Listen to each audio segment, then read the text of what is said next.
Salam sejahtera bagi saudara sekalian dimanapun berada. Firman Tuhan untuk kita pada minggu ini, 18 Juli 2021, Kisah Para Rasul 19 ayat 11 sampai 20. Demikian firman Tuhan. Oleh Paulus, Allah mengadakan mukjizat-mukjizat yang luar biasa. Bahkan orang membawa sapu tangan atau kain yang pernah dipakai oleh Paulus dan meletakkannya atas orang-orang sakit. Maka lenyaplah penyakit mereka dan keluarlah roh-roh jahat itu.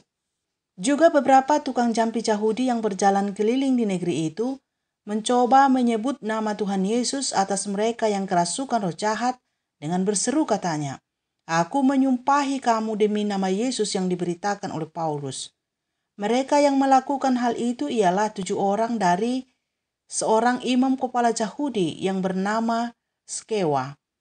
Tetapi roh jahat itu menjawab, "Yesus aku kenal dan Paulus aku ketahui. Tetapi kamu, siapakah kamu?" Dan orang yang dirasuk roh jahat itu menerpa mereka dan menggagahi mereka semua dan mengalahkannya. Sehingga mereka lari dari rumah orang itu dengan telanjang dan luka-luka. Hal itu diketahui oleh seluruh penduduk Efesus, baik orang Yahudi maupun orang Yunani. Maka ketakutanlah mereka semua dan makin masyhurlah nama Tuhan Yesus.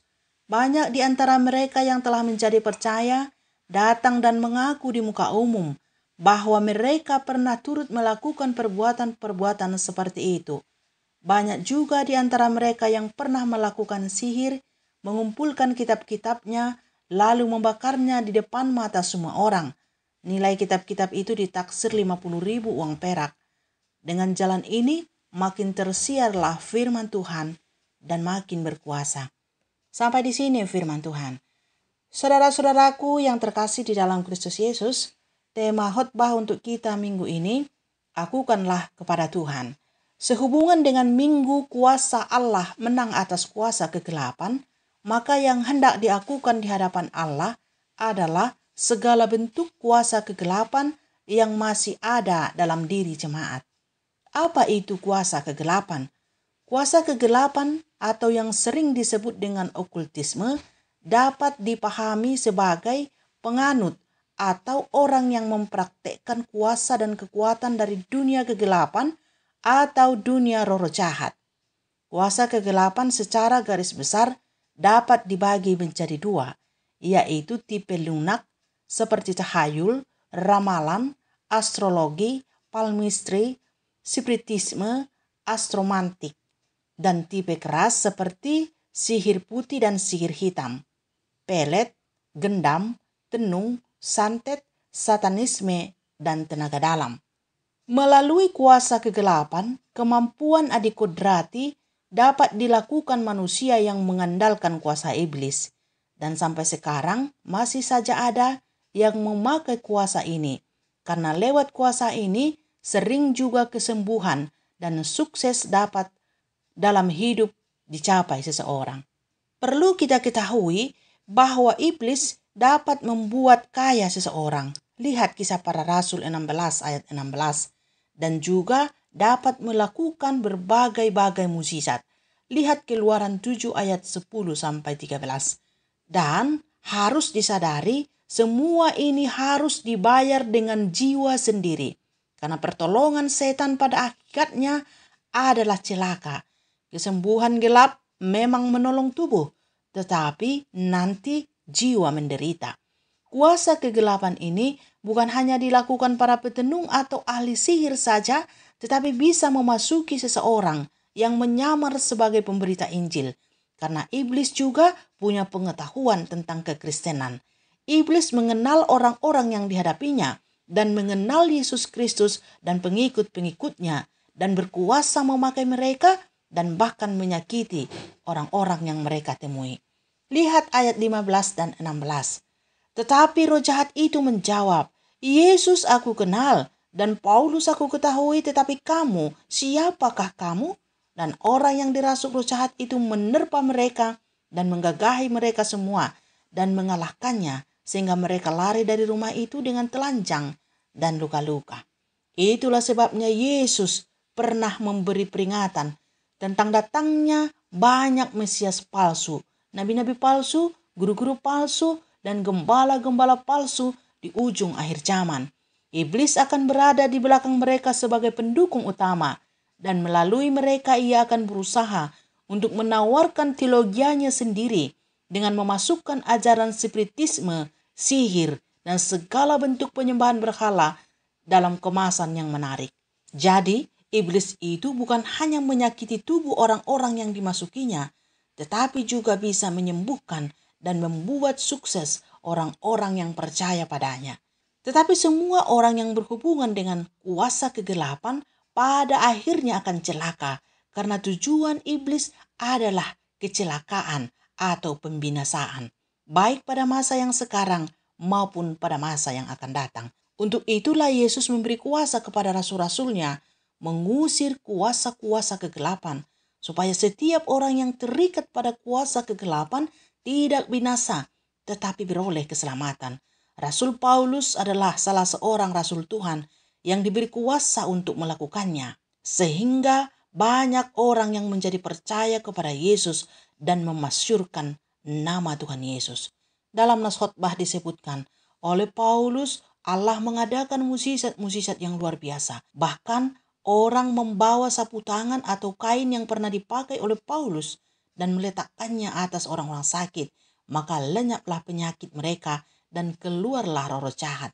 Tetapi ketika tukang-tukang jampi yang mengusir roh-roh jahat itu menyumpahinya, roh jahat itu tidak keluar, malah menerpa dan melukai tukang-tukang jampi itu. Hal inilah yang membuat orang banyak menjadi takut dan memasyurkan nama Yesus. Dan banyak di antara mereka yang telah menjadi percaya datang dan mengaku di muka umum bahwa mereka pernah turut melakukan perbuatan-perbuatan seperti itu.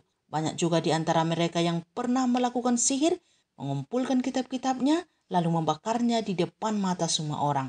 Ini menjadi tanda bukti kasih Allah kepada semua orang, termasuk kepada tukang-tukang jampi. Allah hendak menyelamatkan mereka dengan memperlihatkan mukjizat yang besar. Dengan begitu mereka dapat meninggalkan perbuatannya yang jahat dan datang kepada Yesus. Saudara-saudaraku di dalam Kristus Yesus, cara Allah untuk menyelamatkan orang-orang jahat atau orang-orang yang terikat dengan kuasa kegelapan tidak selalu harus dengan cara memperlihatkan mukjizat yang besar, tetapi juga dengan cara menegur mereka lewat hamba-hambanya.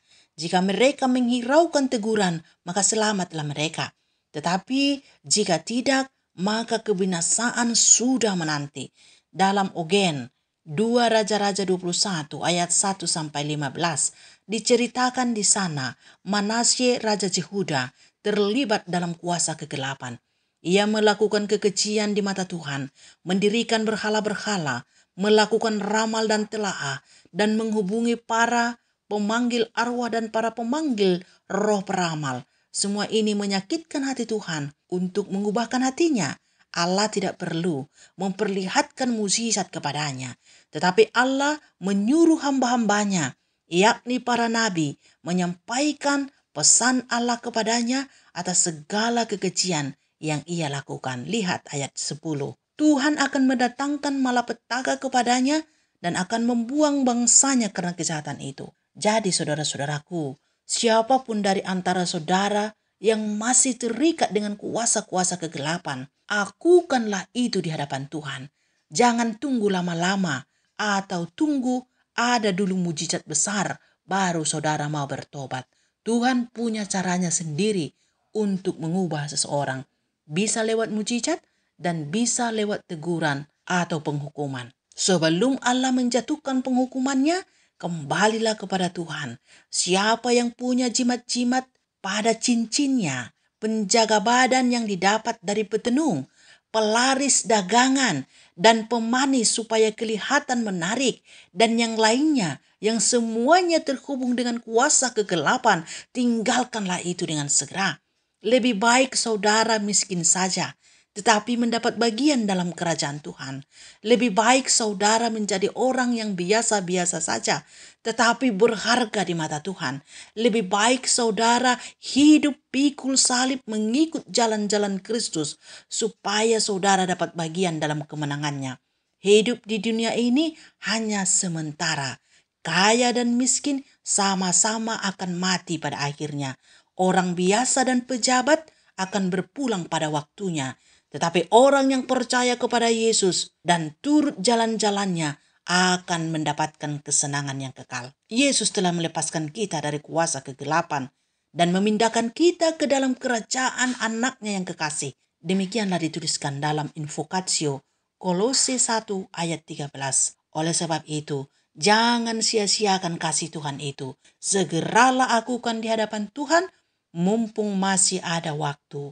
Amin.